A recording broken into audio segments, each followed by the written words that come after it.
আসসালামু আলাইকুম। কি অবস্থা সবার? এইচএসসি পরীক্ষা চলছে, সবার জন্য শুভকামনা, দোয়া থাকলো। ইংলিশ ফার্স্ট পেপার পরীক্ষা শেষ, সেকেন্ড পেপারের জন্য প্রিপারেশন নিচ্ছে, পরীক্ষা 2 দিন পরে। তো শর্ট করে আমি কানেক্টরের টপিকটা আজকে কভার করব। চলো শুরু করা যায়। How to solve connectors.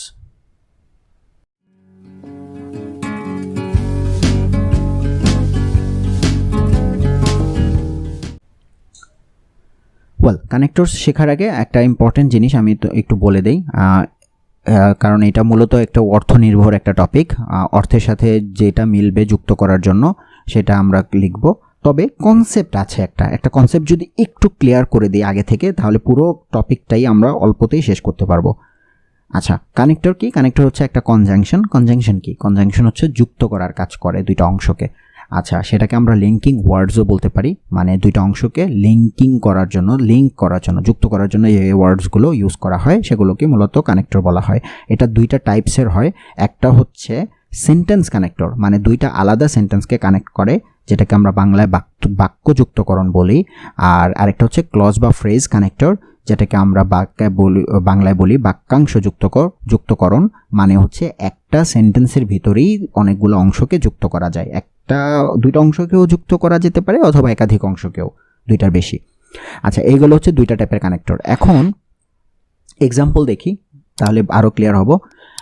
এখানে বলা আছে হি বট এ ওয়ালেট, সে একটা ওয়ালেট কিনেছিল। আরেকটা অংশে বলা ছিল হি কুড সেফলি কিপ মানি, সে আসলে নিরাপদে রাখতে পারতো।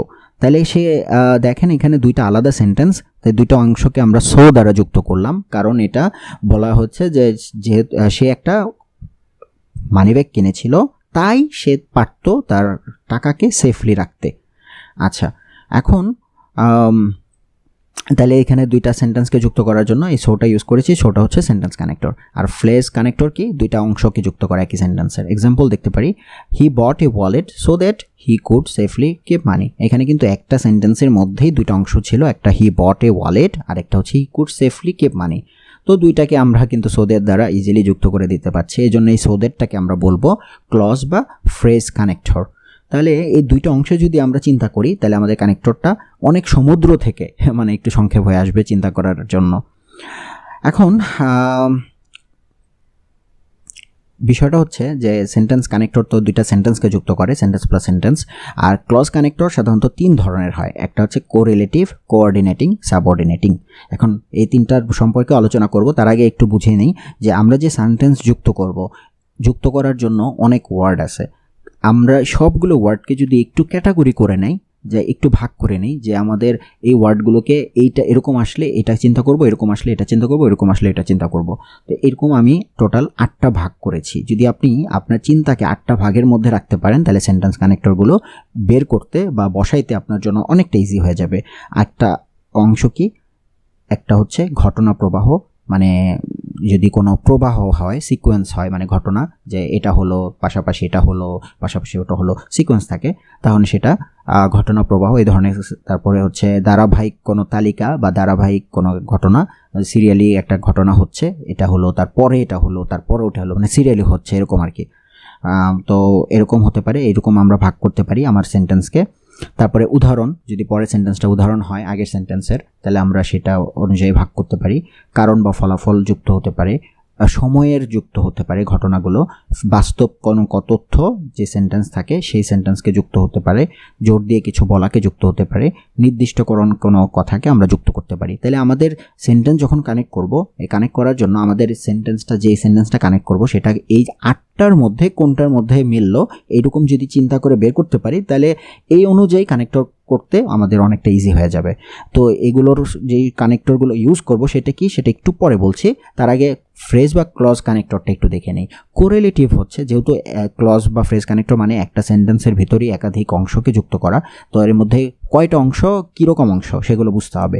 কোরিলেটিভ হচ্ছে যদি একটা সেন্টেন্সের মধ্যে 3টি একই বা ভিন্ন ধর্মীয়, মানে একই টাইপের অথবা ভিন্ন টাইপের ফ্রেজ বা ওয়ার্ড, বা যেটাকে আমরা অংশ বলতে পারি, অংশকে যুক্ত করতে হয়, বা সিঙ্গেল ওয়ার্ডকেও যুক্ত করতে পারে, 3টা অংশকে, তখন সেটা কোরিলেটিভ। কোঅর্ডিনেটিং হচ্ছে 2টা একই বা ভিন্ন টাইপের অংশকে যুক্ত করা। সাবঅর্ডিনেটিং হচ্ছে 2টি কারণ বা ফলাফল বা শর্তযুক্ত ক্লজকে বা অংশকে যুক্ত করা। আচ্ছা, এখন এই যে সেন্টেন্স কানেক্টর দেখলাম যে 8টা ভাগে ভাগ করলাম, সেই 8টা ভাগের যেই প্রত্যেকটা ভাগের জন্য যে কানেক্টরগুলো ইউজ করতে পারি সেটা একটু দেখব। যেমন অ্যাডিং ঘটনা বা সিকোয়েন্স, হ্যাঁ, সেটা কি একই রকম ঘটনা হতে পারে আগের ঘটনার সাথে, তখন আমরা মোর over, apart from that, similarly, beside, এগুলো অর্থ হচ্ছে আরও বলা যায়। আর ভিন্ন ধরনের যদি ঘটনা যুক্ত হয় তাহলে how ever, but, নেভারদিলেস, yet, on the other hand, এগুলো অর্থ হচ্ছে কিন্তু বা যাই হোক বা অপরদিকে। আচ্ছা, লিস্টিং হতে পারে ধারাবাহিকতা বা তালিকা, মানে সিরিয়ালি যদি কোনো ঘটনাগুলো আসে যে সেগুলোর জন্য আমরা এই কানেক্টরগুলো ইউজ করতে পারি। যেমন ফার্স্টলি বা ফার্স্ট অফ অল, এটার অর্থ হচ্ছে প্রথমত, তারপরে সেকেন্ডলি দ্বিতীয়ত, থার্ডলি তৃতীয়ত, যদি আরও থাকে তাহলে ফোর্থলি ইউজ করতে পারি, ফলোয়িংলি ইউজ করতে পারি। আর সবার শেষের যে সিরিয়াল থাকবে, মানে সিরিয়ালের সবার শেষের যে অংশটা, সেটাকে আমরা ফাইনালি বা লাস্টলি দিয়ে যুক্ত করতে পারি, যেটার অর্থ হচ্ছে অবশেষে। আচ্ছা, তারপরে যদি এক্সাম্পলগুলো যুক্ত করতে চাই তাহলে for example, for instance, namely, such as, এগুলো দিয়ে যুক্ত করতে পারি। তারপরে যদি ফলাফল বা কোনো রেজাল্ট যুক্ত করতে চাই, যেগুলো সুতরাং অর্থেও আসতে পারে, সেগুলো হচ্ছে hence, so, as a result, for that reason, that's why, thus, এই কানেক্টরগুলো দিয়ে আমরা যুক্ত করতে পারি। আচ্ছা, তো এগুলোর প্রত্যেকটা অর্থ হচ্ছে ফলাফল স্বরূপ আর কি, বা সুতরাং, বা তাই, বা এই কারণে। আচ্ছা, তারপরে হচ্ছে টাইম, যদি কোনো টাইমকে যুক্ত করতে চাই, যেমন previously, once upon a time, at that time, recently, afterwards, currently, বা ডিউরিং। আচ্ছা, প্রিভিয়াসলি মানে আগে কি হয়েছিল, তারপরে ওয়ান্স আপন এ টাইম এক সময় কি হয়েছে, অ্যাট দ্যাট টাইম ওই সময় কি হয়েছে, রিসেন্টলি মানে সাম্প্রতিক সময়ে, আফটারওয়ার্ডস মানে তারপরে, যেখানে নেক্সটও ইউজ করতে পারি, কারেন্টলি মানে বর্তমানে বা প্রেজেন্টলি, বা ডিউরিং মানে এই সময়ে, এটাও হতে পারে। তো এই ধরনের টাইম ফ্রেজকে যুক্ত করতে পারি, টাইম সেন্টেন্সকে, সরি।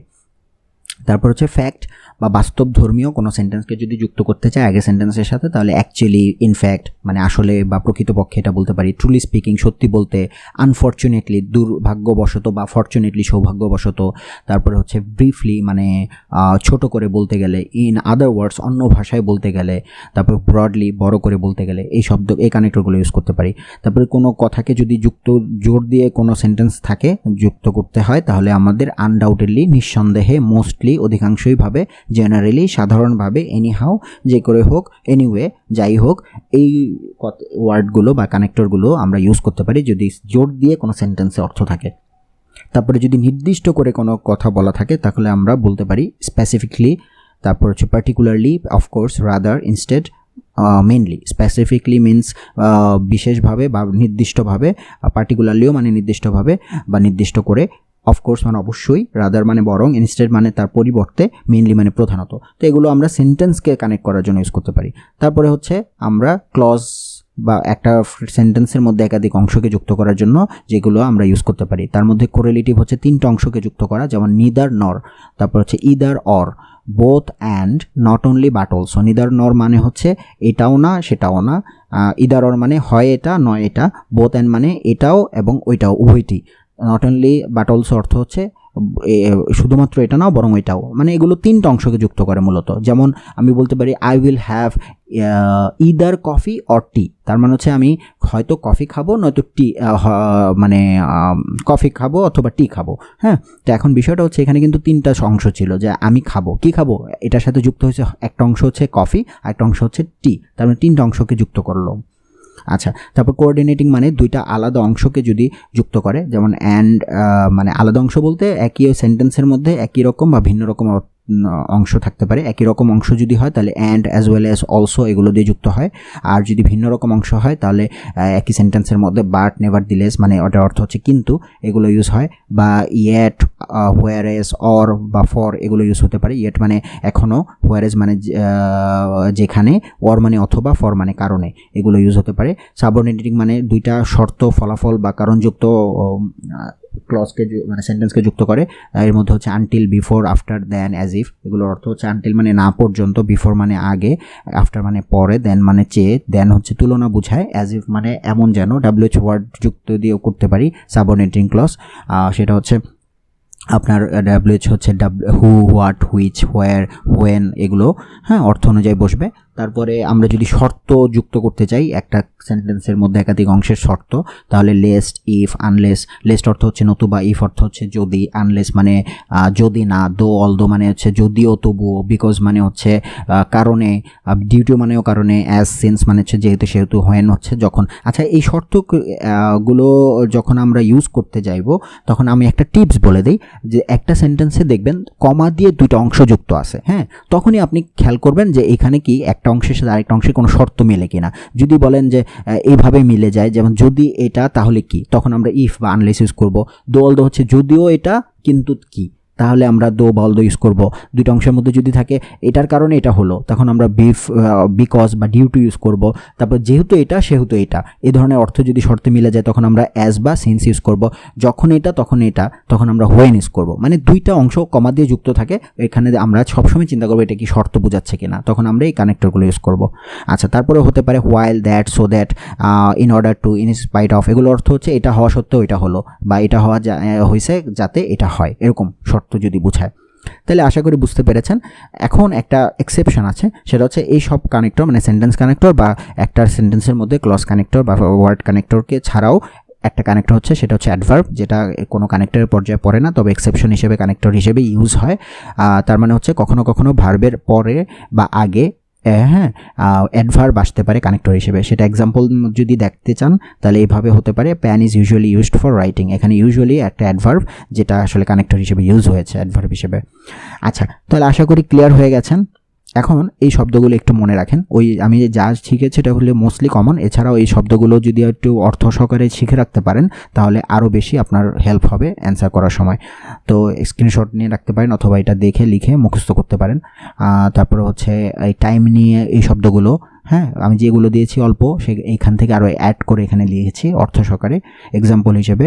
তারপরে রেজাল্ট নিয়ে যদি বলতে চান একটা সেন্টেন্স দিয়ে, তখন এই শব্দগুলো ফ্যাক্ট এক্সপ্লেনেশন মানে বাস্তব ঘটনা বর্ণনা যদি করার প্রয়োজন পড়ে তখন এই শব্দগুলো আমরা ইউজ করতে পারি। অর্থ দেওয়া আছে এখানে প্রত্যেকটা, আমি বলতে গেলে প্রত্যেকটা অনেক বড় হয়ে যাবে, আমি চাই না আপনাদের বোর করতে, এটা আপনারা এমনিতেও দেখবেন, তো দেখে নেন।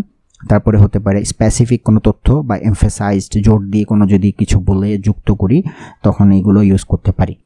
আশা করি খুবই ক্লিয়ার হয়ে গেছেন। এখন একটা ইম্পর্টেন্ট জিনিস, আমরা যা শিখলাম এগুলো যে শিখলাম এগুলো কিন্তু আমি চাইলেই আপনাদের একটা এক্সাম্পল নিয়ে মানে একটা প্র্যাকটিস একটা প্যাসেজ নিয়ে সেখানে সলভ করে দেখিয়ে দিতে পারি, বাট ভিডিওটা অনেক লম্বা হয়ে যাবে। তারপরেও যদি আপনাদের প্রয়োজন হয় আপনারা আমাকে কমেন্টে জানাবেন, আমি সলভ করে ডিরেক্ট লাইভ দেখাবো। তার আগে আপনারা এই ভিডিওটা যতবার না বুঝতেছেন একটু দেখে নেন, আর যদি বুঝে ফেলেন আপনি কনফিডেন্ট থাকেন তখন চলেন একটা প্র্যাকটিস দিই আপনাদের।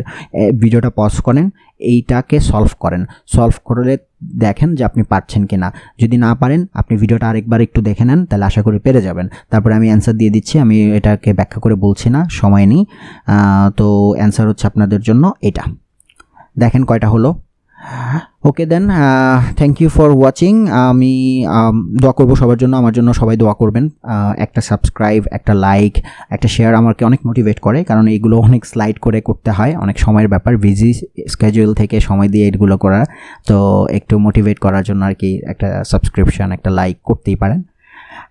ভালো থাকবেন, আমার জন্য দোয়া করবেন আশা করি। আসসালামু আলাইকুম।